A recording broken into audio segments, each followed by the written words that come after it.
유치원생들이 국기 개양 교육을 받고 모든 건물에 국기 개양대 설치를 의무화하는 전방위적인 애국운동이 추진된다고 합니다. 행정자치부가 총괄하고 교육부와 문화체육관광부 등 여러 부처가 동참하는 운동인데요. 박근혜 대통령이 영화 국제시장의 국기 강화식 장면에서 감명을 받은 후에 계획된 것으로 해석됩니다.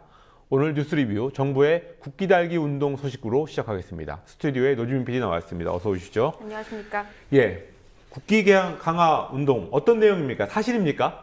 네, 우선 행정자치부는 개양 의무화는 아니다. 국기를 걸고 싶어도 걸지 못해온 국민을 위해서 국기 꽂이를 설치해주겠다는 것이다. 이렇게 입장을 밝혔습니다.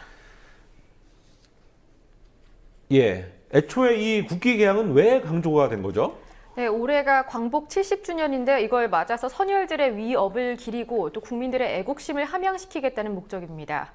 행자부는 이 정신을 실현하고자 이달 초에 전국민 나라사랑 태극기 달기 운동 계획을 마련했는데요. 우선 이 운동을 총괄하는 행자부의 경우 태극기 개양 및 선양 조례안을 보급하고 또 민간 건물에 국기 개양대 설치하는 것을 의무화하고요. 300가구 이상의 대규모 아파트 중 일부를 국기 개양 모범 아파트로 조성하겠다는 계획입니다. 예, 행자부 말고 다른 부처들도 여기에 동참한다고요? 네, 그렇습니다. 국기 개양을 통한 애국심 향상을 위해서 각 부처들이 홍보와 지원을 아끼지 않을 계획입니다. 부처별 계획을 좀 보시면요. 교육부의 경우 학생들이 국기를 개양한 뒤에 일기나 소감문을 쓰게 하고 또 개양식이나 강화식을 실시할 방침이고요. 시도교육청이 각급 학교의 이행 상황을 점검하게 됩니다. 또 미디어를 통한 홍보도 전격적으로 진행합니다.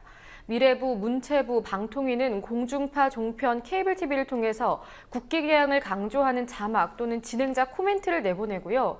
태극기를 비롯해서 국가를 상징하는 영화나 다큐멘터리 제작을 지원합니다. 또 산자부는 기업체의 사부나 신문 광고로서 국기 개양 운동을 추진합니다. 이때 경제 5단체나 또 은행연합회 등의 협조를 받을 계획이라고 합니다. 예. 마지막으로 국가보훈처의 경우에는요, 134개 지자체에 228개에 이르는 태극기 거리를 조성하는 등 전방위적인 애국운동이 계획되어 있습니다. 예, 이런 분위기라면 곧 무궁화 신기 운동 같은 것도 나올 수 있을 것 같은데요. 예. 이 계획이 마련된 시점이 박근혜 대통령이 영화 국제시장의 국기 강화식 장면, 이걸 보면서 애국심을 강조했던 시기랑 비슷하다, 맞물려 있다, 이런 말도 있군요. 예, 그렇습니다. 박 대통령이 지난해 말 국제시장을 관람한 뒤에 행자부가 전국 부단체장 회의를 통해서 이 운동 계획을 발표했고요. 또 그로부터 일주일 뒤에 박 대통령이 청와대에서 국제시장에서 나온 국기 개양식 장면을 이야기했다는 겁니다. 이렇게 뜬금없는 애국운동 소식이 전해지자 당황스럽다는 반응이 이어지고 있습니다. 일각에서는 정부에 대한 불만을 애국심으로 희석시키려 한다는 의혹도 제기됩니다. 정의당 김종민 대변인은 오늘 브리핑을 통해서 이 사안을 얘기했는데요. 아버지 박정희 대통령에 대한 추억은 제발 본인의 앨범에만 간직하시라. 애국심은 중요한 덕목이지만 사랑은 강요한다고 해서 생기는 것이 아니다라고 말을 했고요. 또 이어서 한 말들을 좀 보시면요. 영국의 저명한 비평가인 세뮤얼 존슨은 애국심은 무례한의 마지막 도피처라는 말을 남겼다. 이 말을 인용하면서 박 대통령이 지금 자신이 어느 경계에 서 있는지 심각하게 고민해야 할 것이라고 말했습니다.